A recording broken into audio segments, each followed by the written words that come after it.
Very good morning student. Organic chemistry और उसमें हम पढ़ रहे हैं जनरल फंडामेंटल केमिस्ट्री यानी कि ऑर्गेनिक के जनरल रूल्स यानी कि जनरल ऑर्गेनिक केमिस्ट्री के बारे में। आज है जेरीओसी का आपका 24 लेक्चर। इसके पहले वाला जो वीडियो था वो था इलेक्ट्रॉन स्नेही और नाभिक स्नेही के बारे में, रिएजेंट के बारे में मैंने बताया था। बच्चों वहाँ जब हम पढ़ रहे थे तो वहाँ पर एक चीज़ और पढ़ी थी हमने, इंटरमीडिएट ऑफ कार्बन के इंटरमीडिएट स्पीसीज़ के बारे में। अब बच्चों आज का जो पॉइंट है उन्हीं कार्बन की इंटरमीडिएट स्पीसीज की स्टेबिलिटी के बारे में है। यानी कि आज जो आपका पॉइंट है ये ऑर्गेनिक केमिस्ट्री का सबसे की पॉइंट है, जहाँ से सारे ही रीजनिंग क्वेश्चन आपके सॉल्व हो जाते हैं। और ये है इलेक्ट्रॉनिक डिस्प्लेसमेंट के बारे में, यानी कि इलेक्ट्रॉनिक इफेक्ट ऑफ सब्स्टिट्यूट। किसी भी सब्स्टिट्यूट का किसी कंपाउंड के साथ जुड़ा होने पर उसके जुड़ने से वहाँ पर इलेक्ट्रॉनिक डिस्प्लेसमेंट किस तरह से होता है, इलेक्ट्रॉन की व्यवस्था किस तरह से परिवर्तित होती है, और जो इलेक्ट्रॉन की व्यवस्था परिवर्तित होती है उसी के अकॉर्डिंग आपका बॉन्ड फ्यूजन होता है, इंटरमीडिएट की स्टेबिलिटी होती है, एसिडिक बेसिक नेचर होती है। यानी कि जितने भी तरह के आपके रीजनिंग क्वेश्चन जो आप ऑर्गेनिक केमिस्ट्री में देखते हैं वहाँ पर उनको सोल्व करने का केवल एक ही तरीका होता है और वो होता है आपका इलेक्ट्रॉनिक इफेक्ट को पढ़कर। तो सबसे पहली चीज़ आज का जो टॉपिक है उसे नोट कर लें, इलेक्ट्रॉनिक इफेक्ट ऑफ सब्स्टिट्यूट।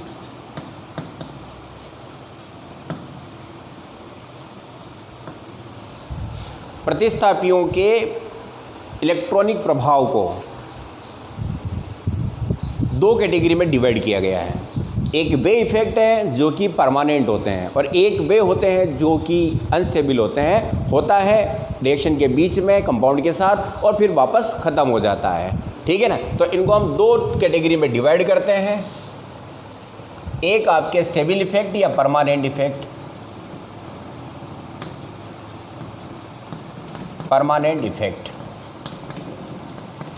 और स्टेबल कह सकते हैं, और एक है अनस्टेबल।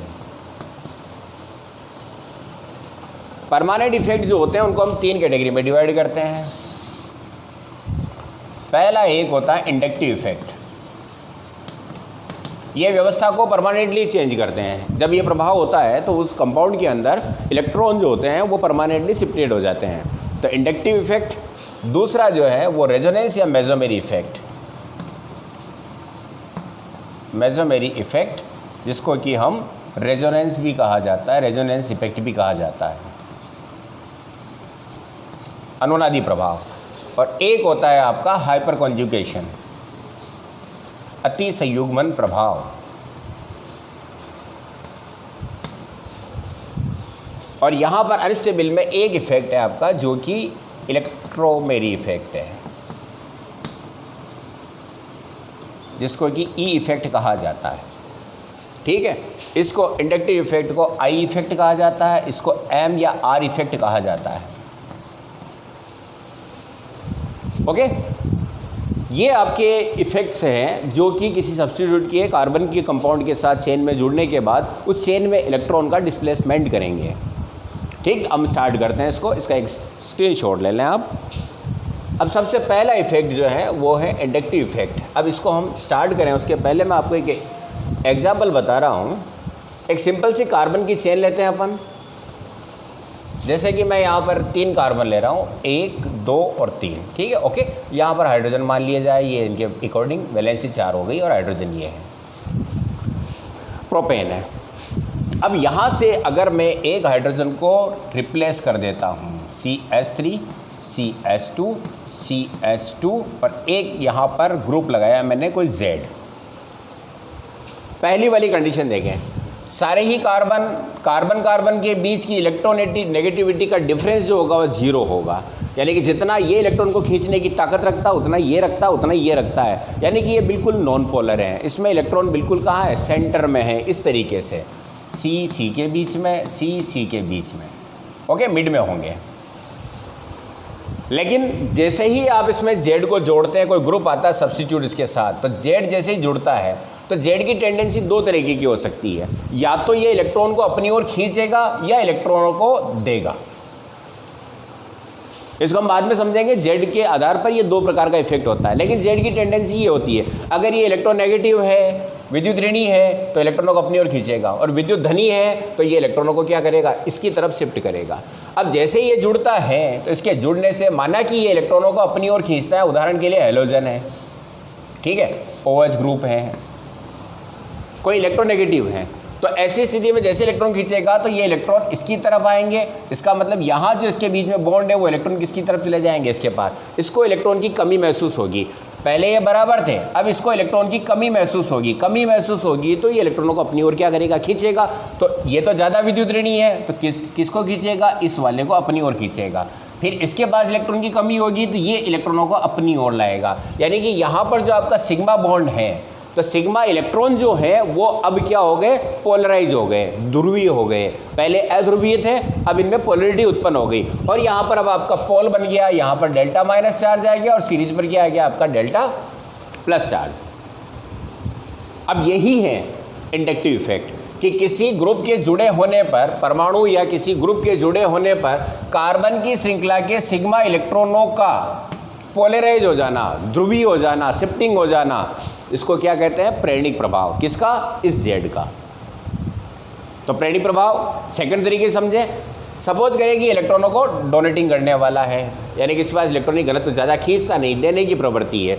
फॉर एग्जाम्पल कोई भी लिया जाए, जैसे कोई मेटल ले लिया आपने, अब जैसे ही होगा तो ये इलेक्ट्रॉनों को इस ओर धक्का देगा, तो इसके इलेक्ट्रॉन किसके पास है, कार्बन के पास। कार्बन के पास इलेक्ट्रॉन ज़्यादा होने के कारण इसकी विद्युत ऋणता तो हो गई कम, इलेक्ट्रोनेगेटिविटी इसकी ज़्यादा रहेगी, तो इलेक्ट्रॉन किसकी तरफ चले जाएंगे, इसकी तरफ, और इलेक्ट्रॉन किधर मूव करेंगे, इधर मूव करेंगे। जब ये लेता है तो इलेक्ट्रॉन इधर मूव करते हैं, इधर। अब इधर करेगा तो इस पर तो आएगा पॉजिटिव चार्ज देने पर, और इस पर क्या आएगा, सीरीज पर आपका नेगेटिव चार्ज। इसी आधार पर इंडक्टिव इफेक्ट को हम दो कैटेगरी में डिवाइड करते हैं। पहला होता है प्लस आई प्रभाव, धनात्मक प्रेरणिक प्रभाव। धनात्मक प्रेरणिक प्रभाव का मतलब जब किसी प्रतिस्थापी के जुड़ने पर कार्बन श्रृंखला में इलेक्ट्रॉनिक घनत्व बढ़ जाता है। जब किसी प्रतिस्थापी के जुड़ने पर कार्बन की जो श्रृंखला है उसमें क्या हो, इलेक्ट्रॉनिक घनत्व बढ़ जाता है, तो उसे कहा जाता है धनात्मक प्रेरणिक प्रभाव, यानी कि प्लस आई इफेक्ट। और जब किसी प्रतिस्थापी के जुड़ने पर कार्बन श्रृंखला जो है उसमें इलेक्ट्रॉनिक घनत्व कम हो जाता है, शिफ्टिंग ग्रुप की तरफ चली जाए, तो उसे कहा जाता है माइनस आई इफेक्ट। यानी कि प्लस आई प्रभाव डालने वाले समूह उस कार्बन की श्रृंखला में इलेक्ट्रॉनिक घनत्व को बढ़ा देते हैं, और बढ़ाने के कारण जैसे आपका प्लस आई पड़ेगा तो बढ़ाने के कारण इलेक्ट्रॉनिक घनत्व उच्च हो जाता है। और यदि वह ग्रुप इलेक्ट्रॉन खींचने वाला है, ऋणात्मक प्रेरणिक प्रभाव डालने वाला है, तो वहाँ पर ये इलेक्ट्रॉन की कमी हो जाएगी, डिफिशियंसी आएगी। ओके, तो दो तरह से आपका इंडक्टिव इफेक्ट होता है। तो पहली चीज़ इंडक्टिव इफेक्ट क्या होता है कि किसी प्रतिस्थापी के जुड़ने पर, किसी कार्बनिक यौगिक या श्रृंखला में प्रतिस्थापी के या ग्रुप के या समूह के जुड़ने पर यदि उस श्रृंखला में सिग्मा इलेक्ट्रॉनों के ध्रुवीकरण का होना क्या कहलाता है, आपका इंडक्टिव इफेक्ट या प्रेरणिक प्रभाव कहलाएगा।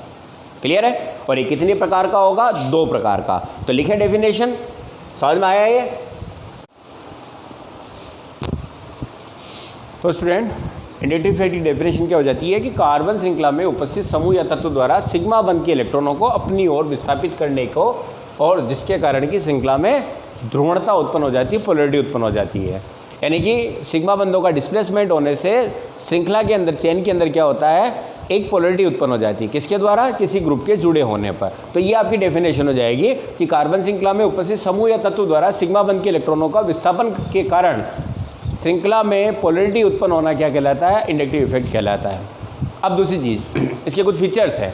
यह प्रभाव 3 कार्बन तक प्रभावी होता है। जैसे कि आपका ग्रुप यहाँ जुड़ा हुआ है, 1, 2 और तीसरा यहाँ पर ग्रुप जुड़ा, तो सबसे ज़्यादा इफेक्ट यहाँ होगा, फिर यहाँ होगा, और सबसे कम इफेक्ट इसका क्या होगा, यानी कि इलेक्ट्रॉन की कमी जो आएगी अगर खींचता है, सबसे ज़्यादा यहाँ होगा। तो नंबर 1, फिर नंबर 2, नंबर 3 और नंबर 4 कार्बन पर जाते जाते इसका इफेक्ट नहीं होने वाला है।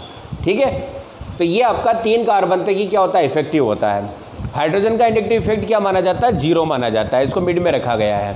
तथा ये एक स्थायी प्रभाव है। ठीक है। इसके ग्रुप के जुड़े होने से एक बार जो ग्रुप जुड़ा हुआ है तो इलेक्ट्रॉनों को परमानेंटली उसकी शिफ्टिंग कर देगा। अभी कितनी कैटेगरी में डिवाइड किया हमने, 2 भागों में। प्लस आई इफेक्ट, धनात्मक प्रेरणिक प्रभाव, यदि समूह द्वारा कार्बन की श्रृंखला में इलेक्ट्रॉनिक घनत्व में वृद्धि हो जाती है, यानी कि ऐसा समूह जुड़ा हुआ है जो कि श्रृंखला को इलेक्ट्रॉन दे, यानी कि इलेक्ट्रॉन को श्रृंखला की तरफ मूव कराए, तो वह आपका पॉजिटिव इफेक्ट कहलाएगा। और ऐसे समूह कौन कौन से हैं, तो सभी एल्किल समूह जितने भी एल्किल ग्रुप, है ना, आर समूह, वो सारी पॉजिटिव मेटल जितने भी होते हैं पॉजिटिव इंडक्टिव इफेक्ट डालते हैं। इसके अलावा O माइनस जिस पर नेगेटिव चार्ज अगर हैं तो नेगेटिव चार्ज पार्टिकल क्या करेगा, पॉजिटिव इंडक्टिव, क्योंकि इनके पास इलेक्ट्रॉन रिच होते हैं ये। और इसी तरह से आपका ये एसीटेट समूह है, कार्बोक्सिलेट समूह, तो यहाँ पर नेगेटिव चार्ज होने पर ये आपका क्या कहलाएगा, प्लस आई इफेक्ट का प्रभाव डालेगा। माइनस आई इसका विपरीत है कि यदि समूह कोई जुड़ा हुआ है और इलेक्ट्रॉन को समूह अपनी ओर खींचे, यानी कि चेन जो है, श्रृंखला है, उसके इलेक्ट्रॉनों को अपनी ओर खींच लेता है, तो श्रृंखला में इलेक्ट्रॉन घनत्व में कमी आ जाती है। इसी को हम क्या कहते हैं, माइनस आई इफेक्ट। और जितने भी पॉजिटिव स्पीसीज है वो माइनस आई इफेक्ट डालेंगे। जैसे डाईएल्किल ऑक्सीनियम आयन है तो ये आपका माइनस आई इफेक्ट डालेगा। इसी तरह से डाईएल्किल अमोनियम आयन है तो ये आपका वही प्लस चार्ज है ना इस पर, अमोनियम आयन है, NO2 समूह। तो जनरली ये आपको कम देखने को मिलेंगे, लेकिन इसको ध्यान रखें कि इंडक्टिव इफेक्ट सबसे ज़्यादा किसका होता है, नेगेटिव नाइट्रो समूह का। फिर सल्फोनिक समूह है, साइनाइड समूह है, ठीक है, फिर COR समूह है, कीटो समूह, हैलाइड है, हैलोजन, OH समूह है, OR समूह है, NH2 है, फेनिल समूह है, और S सबसे लास्ट में। ये सिनेटी से लिखा मैंने। यहाँ पर आप ध्यान रखें कि NO2 का इंडक्टिव इफेक्ट माइनस आई सबसे ज़्यादा होगा। ओके, आप इसका स्क्रीनशॉट ले लें, मेन चीज़ें हैं जिनका। अब बच्चों एक चीज़ ध्यान रखें कि एल्किल जो ग्रुप है उनका इंडक्टिव इफेक्ट जो कि प्लस आई होता है, तो किस प्रकार के एल्किल समूह द्वारा कितना आई इफेक्ट डाला जाएगा। तो पहली चीज़ ये होती है नंबर 1 कि नंबर ऑफ कार्बन एल्किल समूह में बढ़ने के साथ साथ इंडक्टिव इफेक्ट बढ़ जाता है। बढ़ते हैं तो इंडक्टिव इफेक्ट क्या होता है, बढ़ जाता है, प्लस आई इफेक्ट। एग्जाम्पल से समझे इसको, जैसे CH3 से ज़्यादा होगा एथिल का, इससे ज़्यादा होगा प्रोपिल का, यानी कि नंबर ऑफ कार्बन बढ़ने के साथ साथ इंडक्टिव इफेक्ट इसका ज़्यादा होगा। सेकंड चीज़ है ब्रांच बढ़ने के साथ साथ इंडक्टिव इफेक्ट बढ़ जाता है। ब्रांच्ड होने पर प्लस आई इफेक्ट इंक्रीज होता है। जैसे कि ये आपका ब्यूटिल है, नॉर्मल ब्यूटिल, कोई ब्रांच नहीं है, इससे ज़्यादा होगा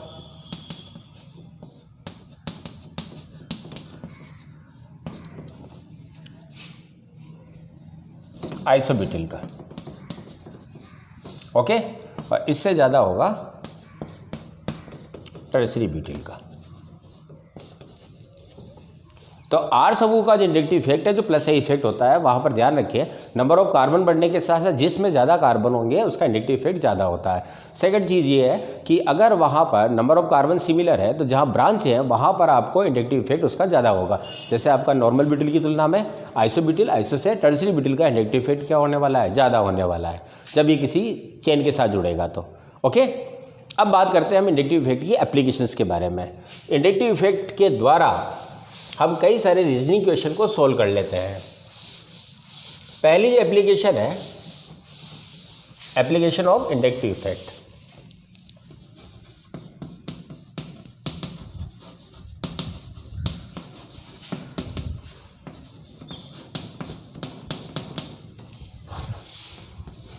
कार्बोनियम आयन C+ आयन की स्टेबिलिटी का निर्धारण।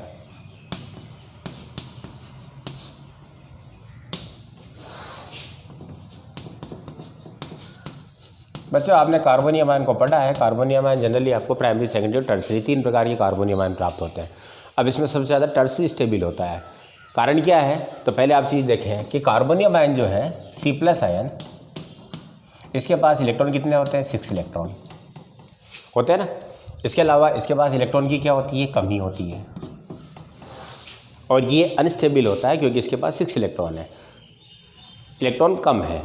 अब इसकी स्टेबिलिटी को आपको अगर बढ़ाना है तो क्या करना पड़ेगा, इलेक्ट्रॉन डेंसिटी को बढ़ाना पड़ेगा। इलेक्ट्रॉनिक घनत्व जो होगा उसको क्या करेंगे, हम प्लस करेंगे।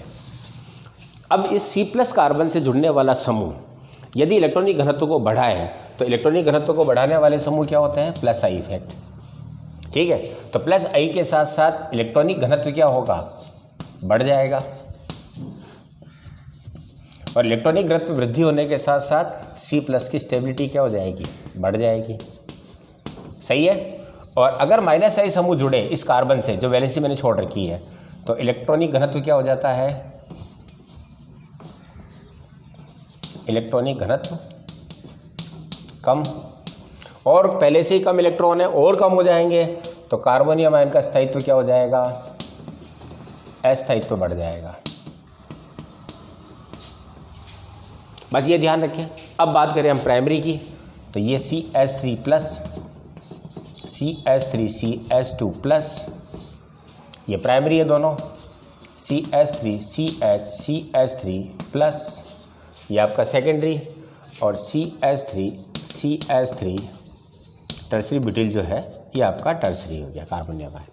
तो यहाँ पर कोई भी समूह C+ कार्बन से कोई नहीं जुड़ा हुआ है हाइड्रोजन के अलावा, तो यहाँ पर इंडक्टिव इफेक्ट नहीं है, लेकिन यहाँ पर इंडक्टिव इफेक्ट एक मेथिल समूह के द्वारा डाला गया है। ओके, यहाँ पर 2 एथिल समूह के द्वारा डाला गया है, और यहाँ पर 3 एथिल समूह क्या कर रहे हैं, इलेक्ट्रॉनिक घनत्व को बढ़ाते हैं। तो स्टेबिलिटी, ये दोनों आपके प्राइमरी है, पर प्राइमरी में मेथिल से एथिल ज़्यादा होगा, फिर टर्सरी ब्यूटेन। तो ये कार्बोनियम आयन के स्टेबिलिटी का कारण होता है कि कार्बोनियम आयन में इलेक्ट्रॉन की कमी के कारण अस्थायी होता है, और धनात्मक प्रेरणिक समूह जुड़ने के साथ साथ इलेक्ट्रॉनिक घनत्व में वृद्धि होती है, और इलेक्ट्रॉनिक घनत्व बढ़ने के साथ साथ कार्बोनियम आयन की स्टेबिलिटी बढ़ती जाती है। इसीलिए प्राइमरी से सेकेंडरी, सेकेंडरी से टर्सरी ज़्यादा स्टेबल होता है। ओके, सेम इसी तरह से हम एक एप्लीकेशन और दे सकते हैं, फ्री रेडिकल के कार्बन जो फ्री रेडिकल है, यानी कि फ्री रेडिकल की स्टेबिलिटी की बात करें, मुक्त मूलक की, यहाँ पर प्लस की जगह पर क्या होगा, 6 इलेक्ट्रॉन की जगह कितने इलेक्ट्रॉन होते हैं, 7, फिर भी इलेक्ट्रॉन न्यून है, इसका मतलब सेम रीजन काम आएगा, प्लस आई के साथ साथ इलेक्ट्रॉनिक घनत्व में वृद्धि होगी और फ्री रेडिकल की स्टेबिलिटी बढ़ जाएगी। यहाँ पर फ्री रेडिकल की स्टेबिलिटी क्या हो जाती है, कम हो जाती है। देखो बच्चों, जो इलेक्ट्रॉन न्यून स्पीसीज होती है, तो इलेक्ट्रॉन न्यून अनस्टेबल होने का कारण ही इलेक्ट्रॉन की कमी है, और जब आप इसके इलेक्ट्रॉन को बढ़ा देते हैं तो इलेक्ट्रॉन की न्यूनता दूर हो जाती है, और जब न्यूनता दूर हो जाती है तो उसकी स्टेबिलिटी क्या हो जाती है, बढ़ जाती है। तो यहाँ पर भी सिमिलर रहेगा, ये जितने भी है, ये आपका मेथिल फ्री रेडिकल है, ये एथिल फ्री रेडिकल है, ये आइसोप्रोपिल फ्री रेडिकल है, और ये टर्सरी ब्यूटिल फ्री रेडिकल है। सेम रीजन रहेगा, प्राइमरी से सेकेंडरी, सेकेंडरी से टर्सरी, इलेक्ट्रॉन न्यून जो है, तो प्लस आई के साथ साथ क्या होगा, इनकी स्टेबिलिटी बढ़ जाती है, किसकी, फ्री रेडिकल की और कार्बोनियम आयन की। ओके, अब एक और आपका इंटरमीडिएट है, वो है कार्बो एनायन। कार्बो एनायन के अंदर इनसे विपरीत कंडीशन है, C- कार्बो एनायन के स्थायित्व की बात करें। अब कार्बो एनायन की स्टेबिलिटी देखें, तो कार्बो एनायन की स्थिति ये होती है, माइनस चार्ज होता है, इलेक्ट्रॉन 8 होते हैं, एक तो नेगेटिव चार्ज है, और इलेक्ट्रॉन कितने होते हैं इसके पास, 8 होते हैं। ये अस्थायी क्यों है, अनस्टेबल होने का कारण क्या है, इलेक्ट्रॉन घनत्व ज़्यादा है, यानी कि यहाँ पर इलेक्ट्रॉन जो है संख्या उनकी क्या है, रिच है ये, और ये इलेक्ट्रॉन रिच होने के कारण क्या है, अनस्टेबल है। अब इसकी स्टेबिलिटी बढ़ानी तो इसके इलेक्ट्रॉनों को आपको यहाँ से खींचने पड़ेंगे, ड्रॉ करेंगे। तो अगर यहाँ पर माइनस आई इफेक्ट आता है कोई समूह, ठीक है ना, तो वहाँ पर क्या होगा, माइनस आई के साथ साथ कार्बो एनायन की स्टेबिलिटी क्या होती है, बढ़ जाती है, और प्लस आई के साथ साथ कार्बो एनायन की स्टेबिलिटी क्या हो जाती है, घट जाती है। तो कार्बोनियम आयन और फ्री रेडिकल के अंदर तो प्लस आई उसके घनत्व को बढ़ाता है, और वो घनत्व को बढ़ने से स्टेबल हो जाते हैं। कार्बो एन आयन में माइनस आई समूह आता है, तो वह इलेक्ट्रॉन घनत्व को कम करता है और स्टेबिलिटी बढ़ जाती है। तो यहाँ पर जो ऑर्डर होगा, CH3 माइनस सबसे ज़्यादा, CH3 CH2 माइनस, फिर उसके बाद CH3 CH माइनस, और लास्ट ये सबसे ज़्यादा अनस्टेबल होने वाला है। तो प्राइमरी सबसे ज़्यादा स्थायी होगा, सेकेंडरी और फिर उसके बाद टर्सरी, किसमें, कार्बो एनायन में। क्लियर है बच्चों। अब कुछ उदाहरण देखते हैं इसके अलावा, कार्बोनियम और कार्बो एनायन की स्टेबिलिटी की बात करें, ठीक है ना, मिटा दूँ कुछ एग्जाम्पल आप देखें हैं, जैसे कि आपका ये है CH3 CH2 CH2 CH2 plus और यहाँ पर CH3 है, ठीक है, आइसोपेंटेन। फिर उसके बाद CH3 CH CH3 CH2 CH2 plus. अब दोनों में ज़्यादा स्थायी कौन होगा? Plus I effect, okay. लेकिन यहाँ पर मेथिल समूह जस्ट इसके बाद सेकंड पोजीशन पर है और यहाँ पर मेथिल समूह कौन सी पोजीशन पर है? 1 2 3 पोजीशन पर है। ये तीसरी पोजीशन पर है और ये दूसरी पोजीशन पर है। और आपको पता है कार्बोनियम आयन की जो प्रेरणी प्रभाव होता है एल्किल समूह का, वो डिस्टेंस बढ़ने के साथ साथ क्या होता है? कम होता जाता है। इसका मतलब इसका इफेक्ट यहाँ पर क्या है? ज़्यादा है और इसका इफेक्ट यहाँ पर क्या है? कम है। तो यहाँ पर इलेक्ट्रॉनिक घनत्व ज़्यादा बढ़ेगा, इसलिए हम कहेंगे ये ज़्यादा स्टेबल होगा। क्लियर है? और देखें,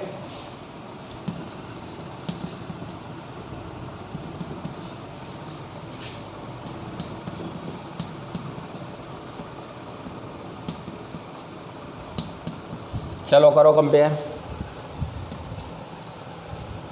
इस कार्बोनियम आयन पर इफेक्ट कौन सा पड़ रहा है? Plus I effect. यहाँ पर ये इलेक्ट्रॉन ड्राइंग ग्रुप आ गया NO2, सबसे ज़्यादा माइनस आई इफेक्ट डालता है। ये माइनस आई है और यहाँ पर क्या है? प्लस आई है। कार्बोनियम आयन के अंदर इलेक्ट्रॉनिक घनत्व तो कम है, इसको और खींच रहा है ये, इसका मतलब इसको और अनस्टेबल करेगा, तो स्टेबिलिटी किसकी ज़्यादा हो जाएगी? क्लियर? और कार्बो एनायन में देखें,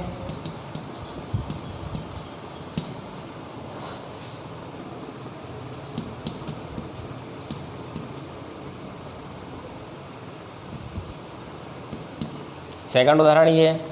इसके अलावा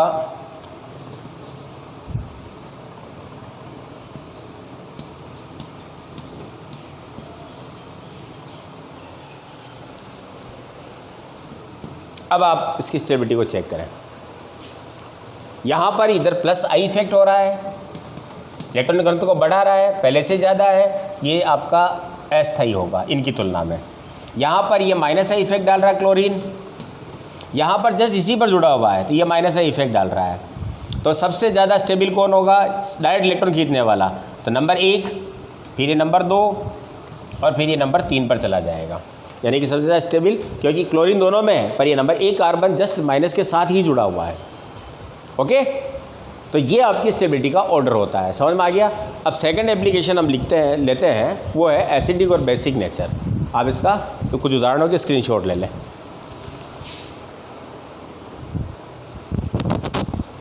नेक्स्ट एप्लीकेशन है बच्चों इनकी कि इंडक्टिव इफेक्ट के द्वारा हम एसिडिक और बेसिक नेचर कंपाउंड्स की उसको डिसाइड कर सकते हैं। वहाँ पर हम रीजन कर सकते हैं कौन ज़्यादा एसिडिक है, कौन ज़्यादा बेसिक है और कौन कम है। अरे एसिडिक और बेसिक मीडियम को, बेसिक जो आपके कैरेक्टरिस्टिक प्रॉपर्टी है किसी कंपाउंड की, तो एसिड किसे कहा जाए तो हम 2 चीज़ें देखते हैं वहाँ पर कि एक तो वो जो H+ बड़ी आसानी से त्याग दें, यानी कि जो H+ त्यागते हैं वो एसिड्स होंगे और जितनी आसानी से त्यागेगा उतनी ही उसकी एसिडिक नेचर ज़्यादा होगी। और बेसिक की बात करें तो बेसिक में हम क्या देखते हैं, वह OH- आसानी से त्याग दें। इसके अलावा एसिड वो है, इसको हम H+ त्यागने को यूँ भी कह सकते हैं प्रोटॉन त्यागना, जो ब्रोस्टेन और लोरी सिद्धांत है। ठीक है, OH अर्नेस के अनुसार है और बाकी इसको कह सकते हैं जो प्रोटॉन ग्राही होते हैं, ग्रहण करते हैं प्रोटॉन, वो सारी क्या कहलाते हैं? आपके बेस कहलाते हैं। एक चीज़ और है, लुईस के अनुसार इलेक्ट्रॉन ग्रहण करने वाले सभी क्या होते हैं? एसिड्स होते हैं और इलेक्ट्रॉन त्यागने वाले सब क्या होते हैं? क्षार होते हैं। ओके, ये आपका एसिड बेस कक्षा 11 के अंदर 3 थ्योरी थी। वहाँ पर अरे अर्नियस की थ्योरी थी, ब्रोस्टेन की प्रोटॉनिक थ्योरी थी और उसके बाद लुईस की इलेक्ट्रॉन युग्म थ्योरी थी। तो इन 3 थ्योरी के हिसाब से हम एसिड बेस को डिफाइन करते हैं। अब रही बात इंडक्टिव इफेक्ट क्या करता है, ठीक है ना? इंडक्टिव इफेक्ट प्लस आई अगर है तो इलेक्ट्रॉनिक घनत्व को बढ़ाएगा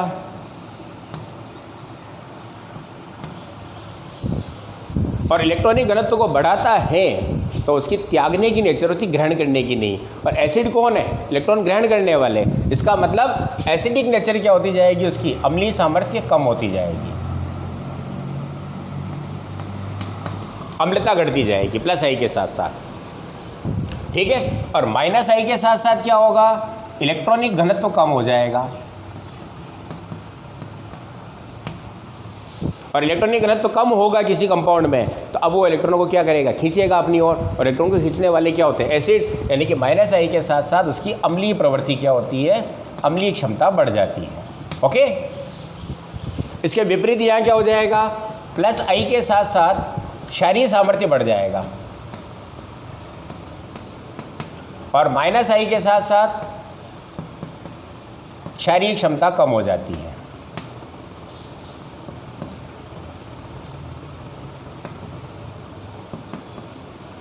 बस ये ध्यान रखें आप। पहली चीज यानी कि एसिड कौन होते हैं, इलेक्ट्रॉन न्यून। इलेक्ट्रॉन न्यून जो है वो क्या होंगे आपके एसिड, और इलेक्ट्रॉन रिच जो होते हैं वो क्या होते हैं आपके क्षार। बस ये ध्यान रखें। अब जो न्यून है उसको और न्यून कर दिया जाए तो वह क्या करेगा, एसिडिक नेचर दर्शाएगा। तो न्यून कौन करेगा, माइनस आई। इसका मतलब इलेक्ट्रॉनिक घनत्व बढ़ने के साथ साथ क्या होता है, क्षारीय सामर्थ्य बढ़ता है, और इलेक्ट्रॉनिक घनत्व कम होने के साथ साथ अम्लीय सामर्थ्य बढ़ जाता है। अब आप एग्जाम्पल देखें, जैसे कि सिंपल सा एक उदाहरण है, हम एसिड का कंपेयर करते हैं बच्चों, ये आपके बोर्ड एग्जाम से भी इंपॉर्टेंट है, बोर्ड एग्जाम हिसाब से भी। COOH ये आपका फार्मिक एसिड है। फिर बात करते हैं एसिटिक एसिड की। ओके, फिर बात करते हैं क्लोरोएसिटिक एसिड की। ये आपका क्लोरोएसिटिक एसिड। अभी चलो इन तीन में कंपेयर करते हैं। यहाँ पर इस H का निकलना, H तब आसानी से निकलेगा जब इधर से इलेक्ट्रॉन ज़्यादा हो जाए। जब इसको इधर से इलेक्ट्रॉन मिल जाए तो H क्या होगा, आसानी से निकलेगा, या OH आसानी से निकलेगा। एक चीज़ समझो बच्चों, इलेक्ट्रॉनिक घनत्व तो बढ़ना किसको बताता है, क्षारीय नेचर को। पहली चीज़, क्षार है तो H+ का कठिन हो जाएगा, यानी कि इस H को निकलना है, ऑक्सीजन इलेक्ट्रॉन हाइड्रोजन से ले या इधर से ले, तो अगर इधर वाला पहले दे देगा तो H जुड़ा रह जाएगा, और अगर इधर वाला नहीं देगा तो H आसानी से निकल जाएगा। तो यहाँ पर H जो आपका जुड़ा हुआ है इसका किसी प्रकार का इंडक्टिव इफेक्ट नहीं है। पहली चीज़, यहाँ पर इसने क्या किया है, प्लस आई इफेक्ट डाला है मेथिल समूह ने, और मेथिल समूह के डालते ही यहाँ पर सेचुरेशन आ जाएगी, यानी कि इलेक्ट्रॉनिक घनत्व बढ़ जाएगा। इलेक्ट्रॉनिक घनत्व बढ़ता है तो क्षारकता बढ़ती है, ठीक है। यहाँ पर इसका माइनस आई इफेक्ट है, ये इलेक्ट्रॉन इधर ड्रॉ करेगा, इधर ड्रॉ करेगा तो इलेक्ट्रॉन सारे इधर चले जाएंगे, तो ये इधर से इलेक्ट्रॉन नहीं ले पाएगा, किधर से ले लेगा, H से। तो यहाँ पर हम मानेंगे एसिडिक नेचर सबसे ज़्यादा किसकी होगी, इसकी, और इससे ज़्यादा किसकी होगी, इसकी। यानी कि फार्मिक एसिड जो है उससे ज़्यादा कौन होगा, क्लोरोएसिटिक एसिड, और सबसे कम कौन होगा यहाँ पर, एसिटिक एसिड। प्लस आई क्षारकता को बढ़ाता है, कोई इफेक्ट नहीं, माइनस आई अम्लता को बढ़ाएगा, तो ये एसिडिक हो जाएगा। ओके, सेकंड एग्जांपल लेते हैं।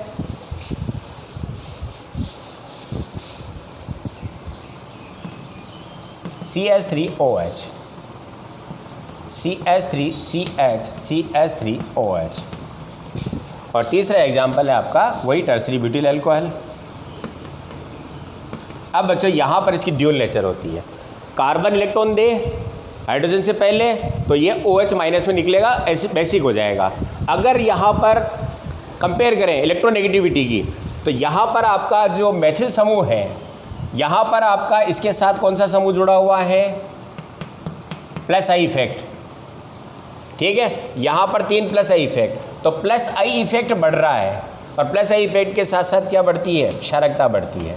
तो यहाँ पर आपका बेसिक नेचर की बात करें क्षारीय, तो इससे ज़्यादा ये, इससे ज़्यादा ये, और अम्लीय की बात करें एसिडिक नेचर की, तो इसकी तुलना में ये, इसकी तुलना में ये।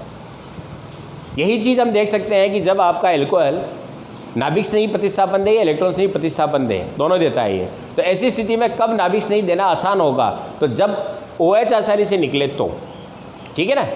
तो यहाँ पर आपका ये आई इफेक्ट का हो जाएगा। और एग्जाम्पल देखते हैं,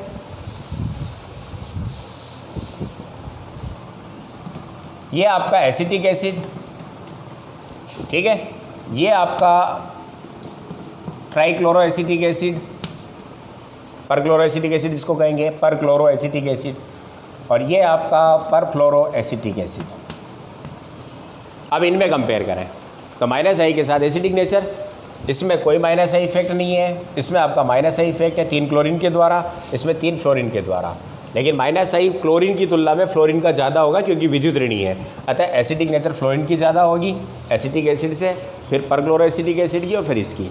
एक एग्जाम्पल और दे डिस्टेंस का, जैसे आपका CH3 CH2 CH2 COOH है एक, second CH3 CH2 CH F COOH, फिर एक और CH3 CH F CH2 COOH। अब आपको इसमें कंपेयर करना है, यहाँ पर माइनस आई इफेक्ट नहीं है किसी का, प्लस आई इफेक्ट है, ठीक है। यहाँ पर माइनस आई इफेक्ट फ्लोरीन का है, सेकंड नंबर पर है, यहाँ पर आपका थर्ड नंबर पर चला गया ग्रुप से, तो दूरी बढ़ने के साथ साथ माइनस आई कम हो जाता है, तो सबसे ज़्यादा माइनस आई कहाँ मिलेगा, नंबर 1, फिर नंबर 2, और यहाँ पर आपका 3 पर चला जाएगा, यानी कि एसिडिक नेचर सबसे ज़्यादा किसकी होगी, नंबर 1 2 फ्लोरो ब्यूटेनोइक एसिड की, फिर आपका 3 फ्लोरो ब्यूटेनोइक एसिड, और फिर आपका ब्यूटेनोइक एसिड लास्ट पर होगा। तो एसिडिक नेचर आपको किससे निकालनी है, इंडेक्ट आपका नेगेटिव इंडक्टिव इफेक्ट के द्वारा पता चल जाता है। ओके,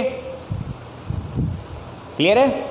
तो आपको 2 चीज़ें देखनी है, एक तो नेगेटिव और पॉजिटिव। अगर नेगेटिव आई इफेक्ट है तो एसिडिक नेचर बढ़ेगी, इलेक्ट्रॉन घनत्व कम हो जाएगा, और अगर प्लस आई इफेक्ट है तो इलेक्ट्रॉनिक घनत्व बढ़ जाएगा और क्षारीय नेचर बढ़ जाती है। फिर आपका अगर कोई ग्रुप है तो उसकी पोजीशन देखी जाएगी, पोजीशन बढ़ने के साथ साथ उस ग्रुप का इफेक्ट कम हो जाता है, और इफेक्ट कम होगा तो नेचर भी क्या होगी, कम ज़्यादा हो जाती है। ओके, अब बात करते हैं अगली एप्लीकेशन, नाभिक स्नेही व इलेक्ट्रॉन स्नेही प्रतिस्थापन की दर। जैसे कि न्यूक्लियोफिलिक सब्स्टिट्यूशन रिएक्शन को पता लगाया जा सकता है, न्यूक्लियोफिलिक सब्स्टिट्यूशन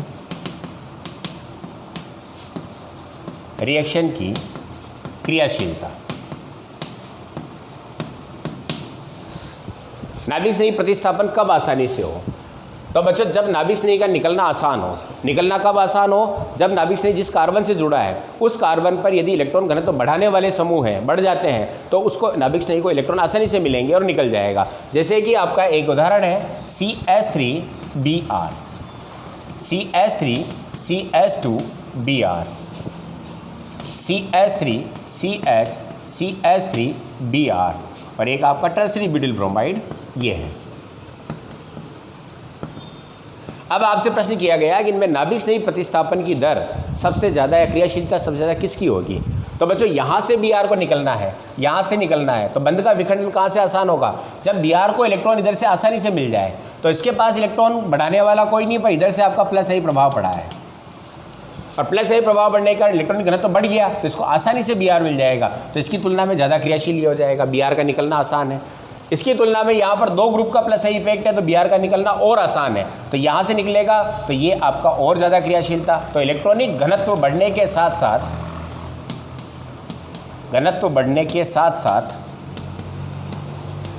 न्यूक्लियोफिलिक सब्स्टिट्यूशन की रेट बढ़ जाती है,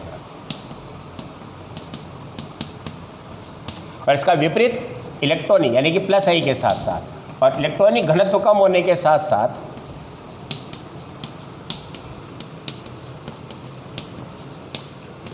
इलेक्ट्रोफिलिक सब्स्टिट्यूशन की दर की रेट बढ़ जाती है।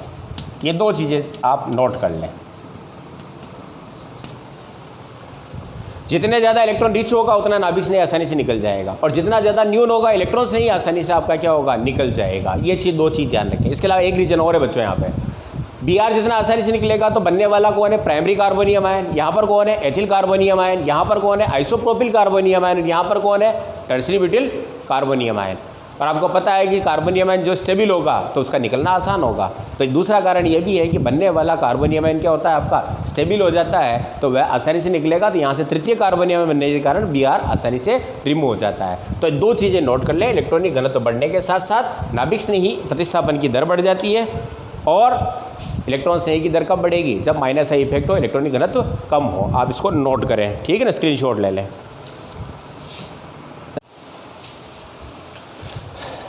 अब स्टूडेंट इंडक्टिव इफेक्ट पर कुछ क्वेश्चन जो है मैं वो इंपॉर्टेंट क्वेश्चन ले रहा हूँ जहाँ से आपकी रीजनिंग क्वेश्चन होते हैं। पहला क्वेश्चन जो है एमीन की बेसिक नेचर।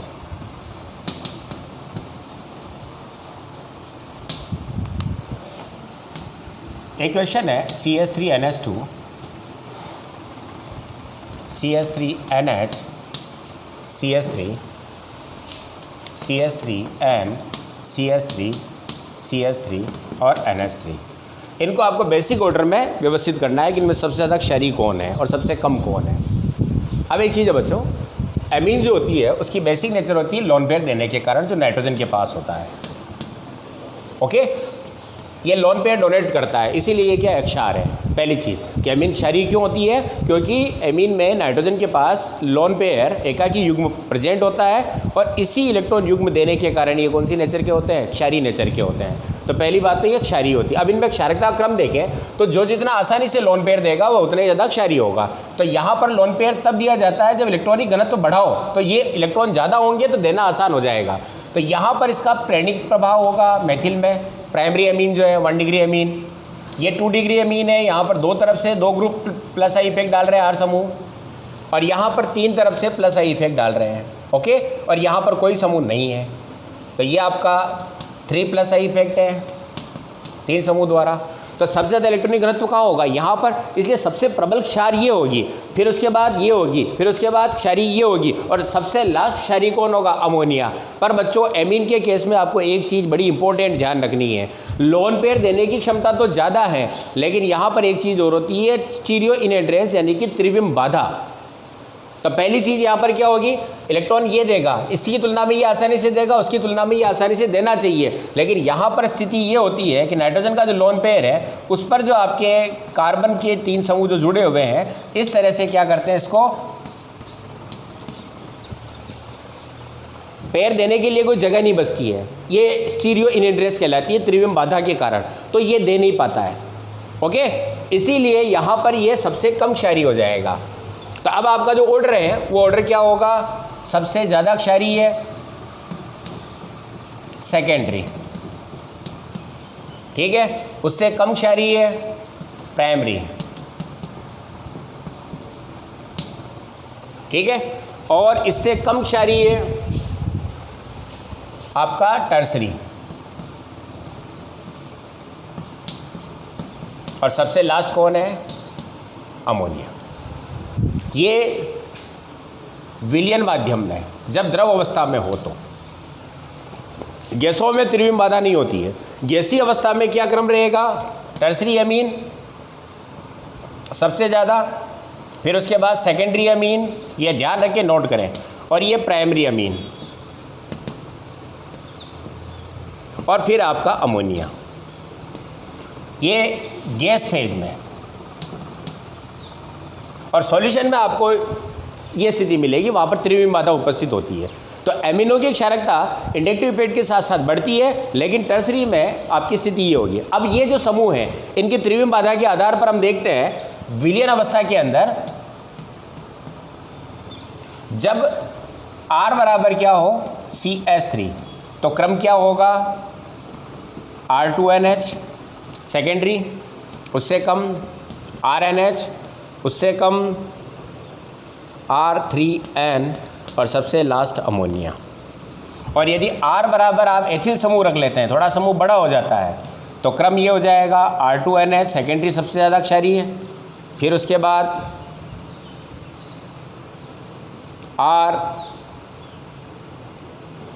RNH2, फिर उसके बाद अमोनिया, और उसके बाद लास्ट में रहेगा आपका R3N।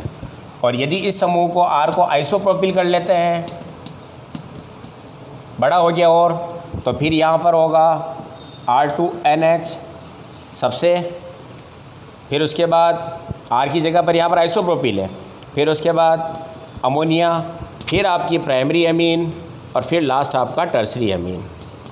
और R बराबर यदि आप टर्सरी ब्यूटिल रख देते हैं तो सबसे ज़्यादा क्षारीय अमोनिया होगी, उसके बाद सेकेंडरी अमीन, उसके बाद प्राइमरी अमीन, और सबसे लास्ट आपका टर्सरी अमीन।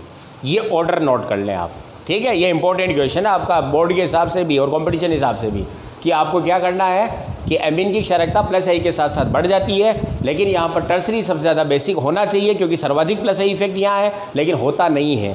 ऐसी अवस्था में तो वही ऑर्डर रहेगा, सबसे ज़्यादा टर्सरी, फिर आपका सेकेंडरी, ये सेकेंडरीज को नोट कर लें, फिर टर्सरी और फिर आपका प्राइम टर्सरी और फिर उसके बाद आपका क्या होगा, सॉरी ये विलीन अवस्था में था, है ना, गैसीय अवस्था मैंने मिटा दी। गैसीय अवस्था में आपका क्रम वही रहेगा, सबसे ज़्यादा टर्सरी, फिर आपका सेकेंडरी, फिर आपका प्राइमरी और लास्ट क्या रहेगा, अमोनिया। ये आपका पेपर फेज में, और बाकी आपकी सॉल्यूशन में ये स्थिति रहेगी।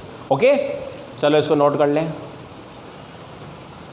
अब मैं नेक्स्ट क्वेश्चन ले रहा हूँ, इसी से एनिलीन की तुलना में मेथिलअमीन प्रबल क्षारीय होता है।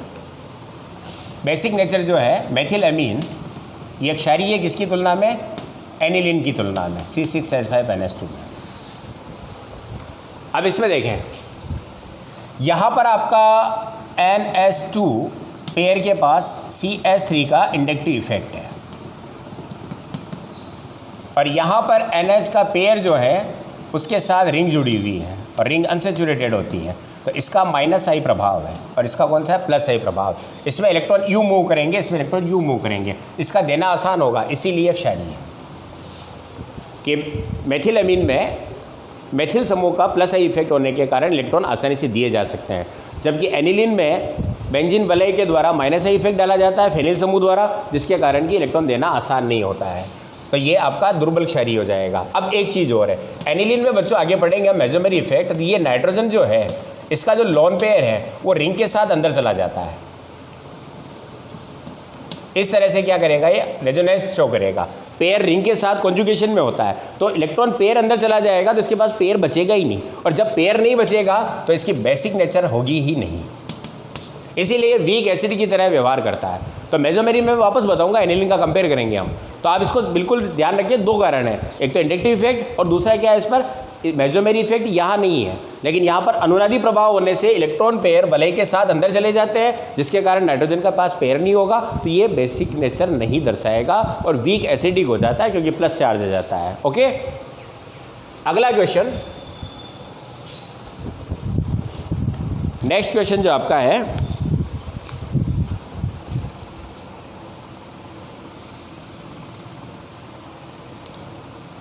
क्षारकता के हिसाब से इनको व्यवस्थित करना है। एथिलअमीन है, साइक्लोहेक्सिलअमीन है,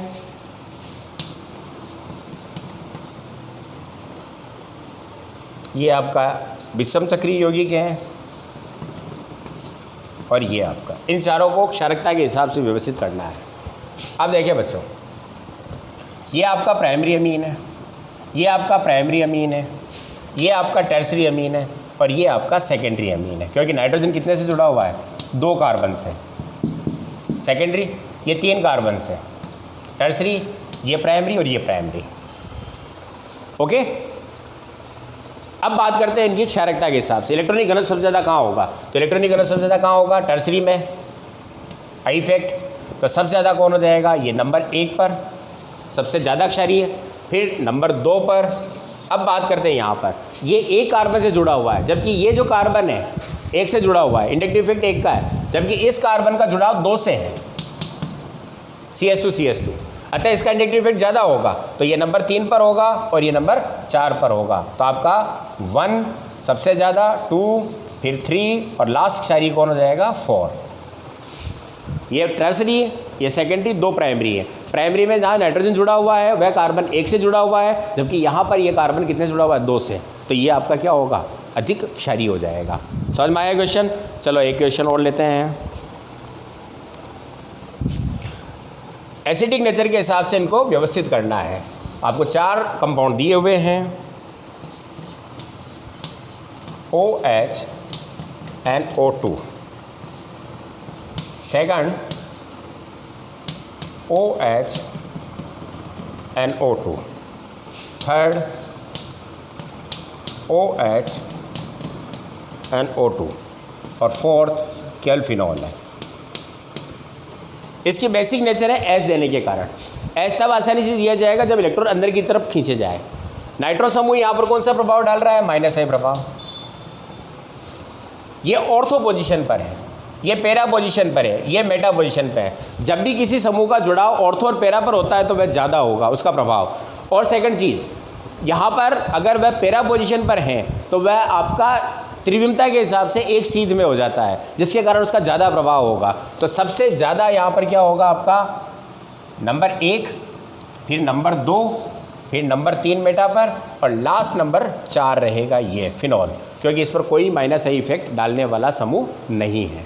तो ये क्रम हो जाएगा आपका।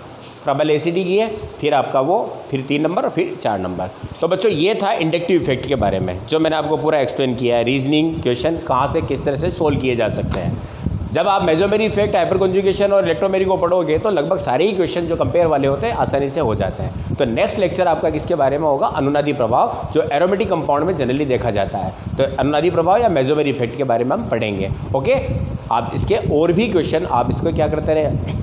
सोल्व करेंगे। ओके, चलो बाय।